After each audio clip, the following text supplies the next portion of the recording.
여러분, 윤석열 정부가 재정 준칙을 국가재정법에 집어넣자고, 다시 말해서 법제화하자고 지금 국회에다가 재정 준칙을 제출해 놓고 계속 도전을 하고 있습니다.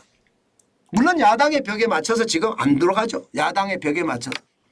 야당은 재정 준칙 같은 게 필요 없는 거예요. 쉽게 말하면 야당은요, 재정 준칙보다는 나중에 집권했을 때 돈 뿌리는 게 더 중요하니까 이게 더 이상 뭐 협상의 여지가 없는 거죠. 그러다 보니까 여러분도 알다시피 이 재정 준칙이 국회에서 논의도 잘 안 되고 있습니다. 논의도. 참 답답하죠. 그런데 진짜 웃긴 것, 논의가 제대로 안 되고 있는데요, 이거 통과시켜주면 재정 준칙 우리가 펼쳐볼게. 야당이 이렇게 주장합니다. 이거 통과시켜주면.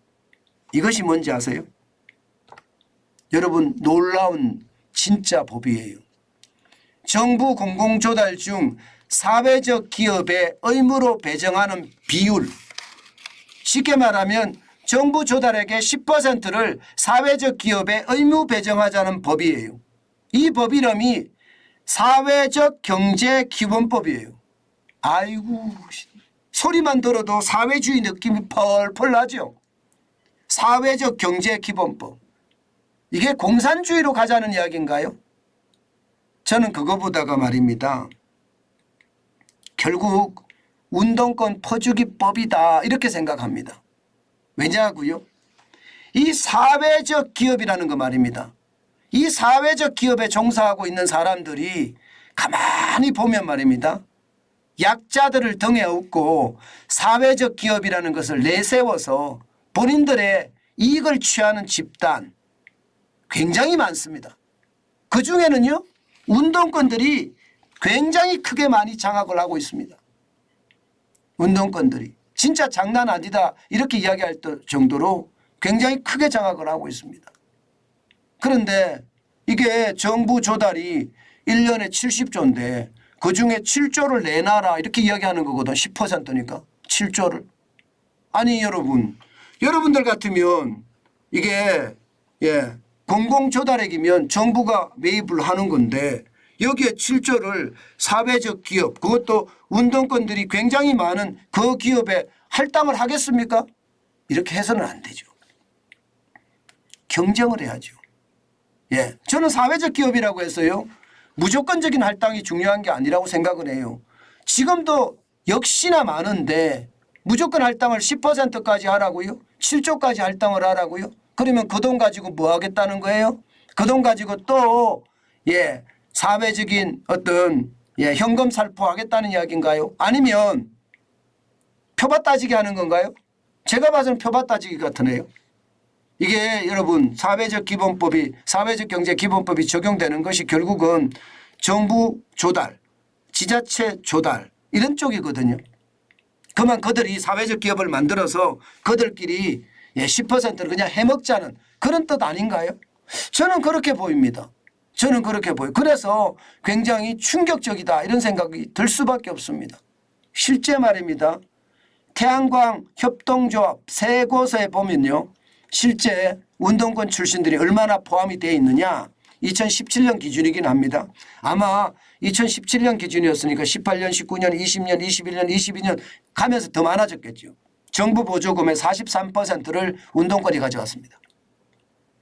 36억 원을 말입니다. 지자체 보조금 71억 원을 가져갔습니다. 이게 38.4%. 그래서 운동권 퍼주기법이라는 거예요. 운동권 퍼주기법. 아니 여러분, 이 운동권 퍼주기법을 왜 재정 준칙과 비교하는 거죠? 저는 이 자체를 이해하지 못하겠어요. 운동권 퍼주기법은요, 여러분 보시는 것처럼 일부 계층이에요. 일부 계층입니다. 그런데 재정준칙법은 우리 국가예요. 국가. 국가의 재정을 어떻게 관리하느냐. 윤석열 정부는 현재 국가 부채 비율이 60% 이내이기 때문에 관리 재정 수지를 3% 이내로 줄이자. 쉽게 말하면 부채를 적자를 덜 내자. 만약에 부채 비율이 60%까지 가면 이 관리 재정 수지를 2%까지 줄여 쓰자. 이렇게 법으로 제정하자는 거예요. 그래 좌파 대통령이 돼도 마음대로 못 쓰게 하겠다는 겁니다. 이 법이 잘못됐습니까? 저는 제가 봐서는 굉장히 잘하는 법 같거든요. 사실 여러분 지금 우리가 정확히 몰라서 그렇지요. 지금 그 어느 때보다 문재인 정부 때는요. 사회적 기업에게 굉장히 많이 퍼줬습니다. 여러분 이거 한번 보실래요? 사회적 기업이 공공조달에 특혜를 받는 조건이에요. 계약은요. 가점도 더 주고 수의계약합니다.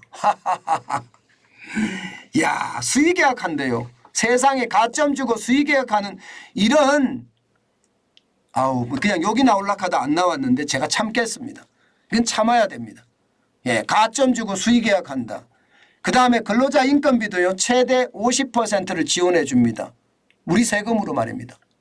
예, 연간 사업개발비 최대 1억 지원합니다. 미쳤죠?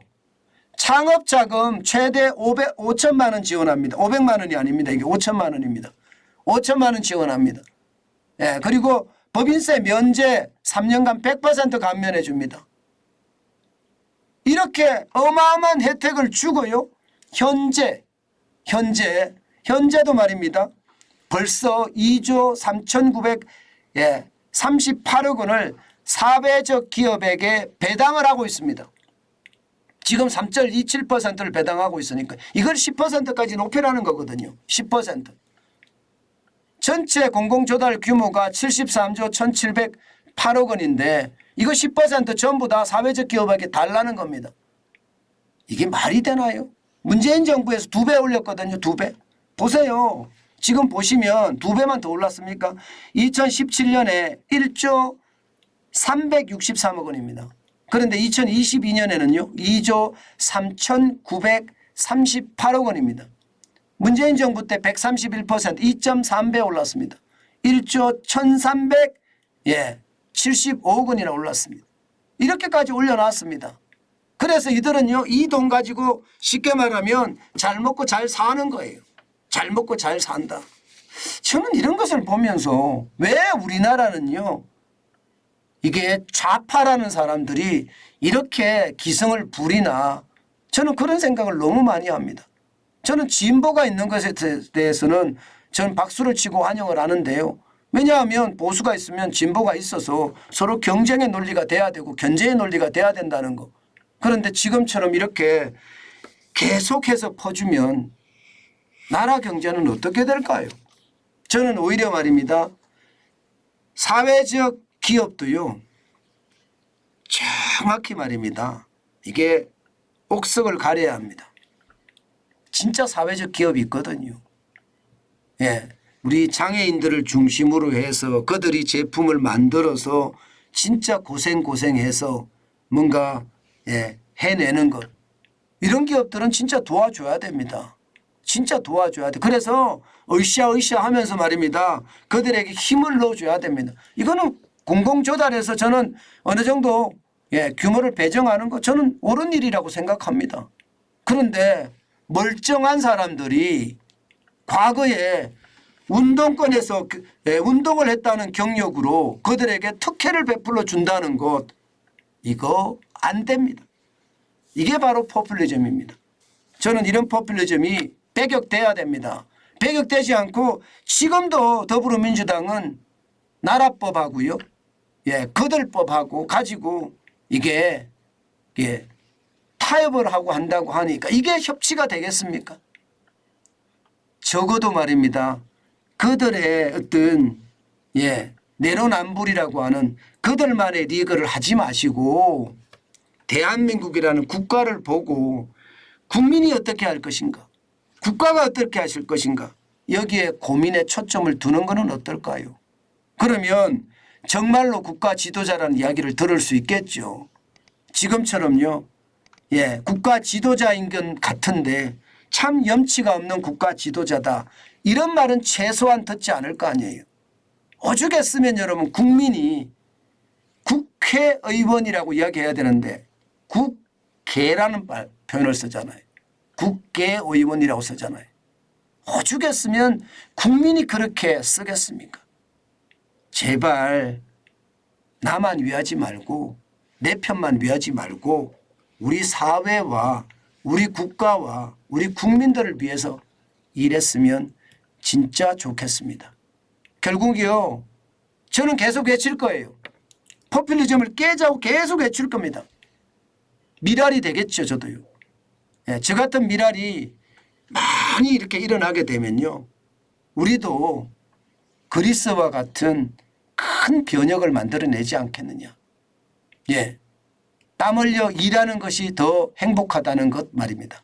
저는 그게 지금 우리에게 가장 중요한 임무라고 생각합니다.